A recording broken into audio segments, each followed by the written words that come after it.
तो दर का ताला तो दर सा डाटा की भोला। दोस्तों नमस्कार, स्वागत है आप सभी का हमारे YouTube चैनल पर। हम फिर से मौजूद हैं आपके सामने एक और गुमनाम योद्धा की कहानी लेकर। हम बात कर रहे हैं 17 बूचड़खाने तोड़ने वाले विश्व के सबसे बड़े गोरक्षक हरफूल जाट जुलानी वाले की। वीर हरफूल का जन्म 1892 ईस्वी में भिवानी जिले के लोहारू तहसील के गाँव बारवास में एक जाट परिवार में हुआ। इनके पिता एक किसान थे।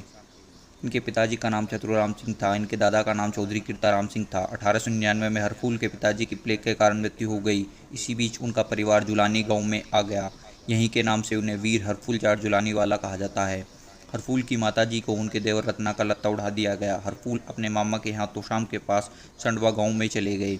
जब वे वापस आए तो उनके चाचा के लड़कों ने उन्हें प्रॉपर्टी में हिस्सा देने से मना कर दिया, जिस पर बहुत झगड़ा हुआ और हरफूल को झूठी गवाही देकर पुलिस ने गिरफ्तार कर लिया और हरफूल पर थानेदार ने बहुत अत्याचार किए।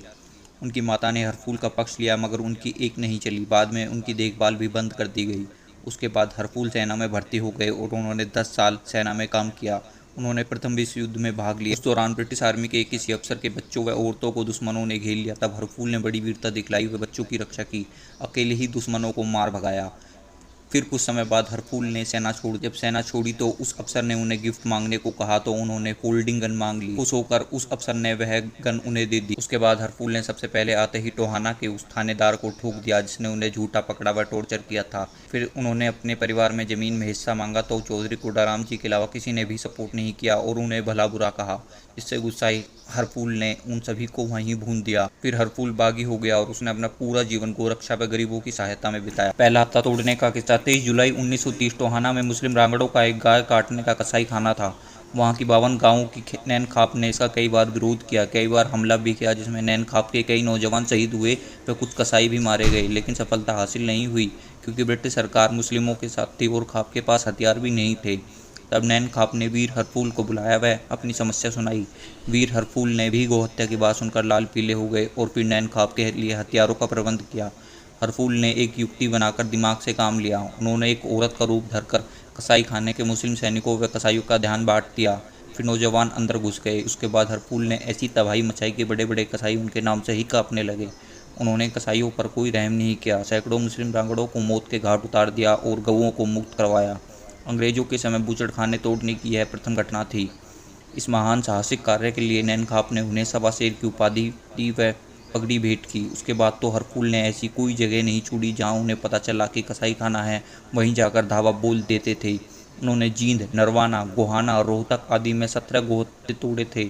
उनका नाम पूरे उत्तर भारत में फैल गया। कसाई उनके नाम से ही थर्राने लगे। उनके आने की खबर सुनकर ही कसाई सब छोड़कर भाग जाते थे। मुसलमान और अंग्रेजों का कसाईवाड़ों का धंधा चौपट हो गया, इसलिए अंग्रेज पुलिस भी उनके पीछे लग गई मगर हरफूल कभी हाथ ना आए। वीर हरफूल उस समय चलती फिरती कोर्ट के नाम से भी मशहूर हो गए थे। जहाँ भी गरीब या औरत के साथ अन्याय होता वे वहीं उसे न्याय दिलाने पहुँच जाते थे। उनके न्याय के भी बहुत किस्से प्रचलित हैं।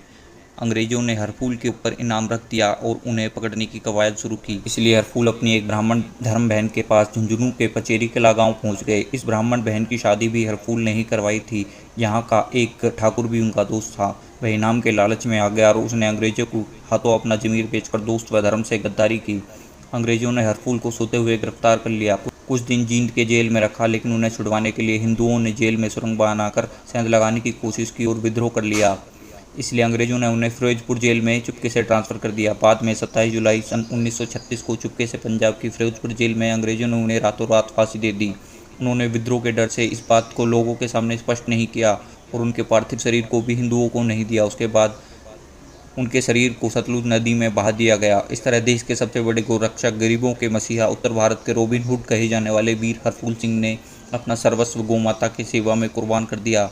मगर कितने शर्म की बात है कि बहुत से कम लोग आज उनके बारे में जानते हैं।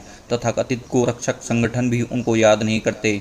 गौशालाओं में भी गौमाता के रक्षक इस वीर की तस्वीर या मूर्ति नहीं है। दोस्तों, उम्मीद है आपको दी गई जानकारी पसंद आई होगी। अगर आपको हमारा ये आज का वीडियो पसंद आया है तो वीडियो को लाइक करें और ज़्यादा से ज़्यादा लोगों के साथ इसे शेयर और अपनी राय कमेंट कर बताएं। जाट समाज की जानकारी के लिए जुड़े रहें हमारे चैनल के साथ। और अभी तक आपने हमारा चैनल सब्सक्राइब नहीं किया है तो अभी सब्सक्राइब करें। मिलते हैं दूसरी वीडियो के साथ। जय हिंद, जय भारत, जय जाट। रोड़ा तो दर का ताला तो दर सा डाटा की रोड़ा तो